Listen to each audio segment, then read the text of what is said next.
চাষি ভাইদের জন্য একটা সুখবর। এইটা হচ্ছে গিয়ে, যদি কেউ ইঁদুর মারতে চান, জমির থেকে ইঁদুর সরাতে চান, তাহলে এই যে একটা নতুন পদ্ধতি যে শুরু হয়েছে, এতে একটা ইঁদুরও থাকবে না। বিশেষ করে যারা হচ্ছে মাছের চাষ করে, বিশেষ করে চাষের হচ্ছে গিয়ে সেই মাছের ভেড়িতে ইঁদুর লেগে মাটিগুলো সব লাভিয়ে দেয় জলে। এই কারণের জন্যই সেখানে কোনো ওষুধপাতি দিতে পারে না, ওষুধ দিলে বাইসে জলে চলে যেতে পারে। সেই কারণের জন্য এই যে পদ্ধতিটা আমি দেখাচ্ছি, এই যন্ত্রের কাছে নিয়ে যাওয়ার চেষ্টা করছি, কি কি কাজ হবে এই যন্ত্রটাই।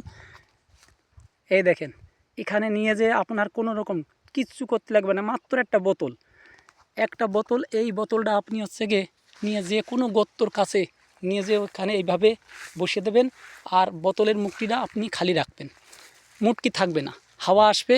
আর এইরকমভাবে এই বোতলটা এরকম করে দলবে, এরকম দলবে, আর এই ঠকাস ঠকাস করে এই বাঁশের সাথে লাগবে। ইঁদুর আপনার গর্তর থেকে একটাও বেরোবে না, কোনো ধান কিচ্ছু কাটবে না।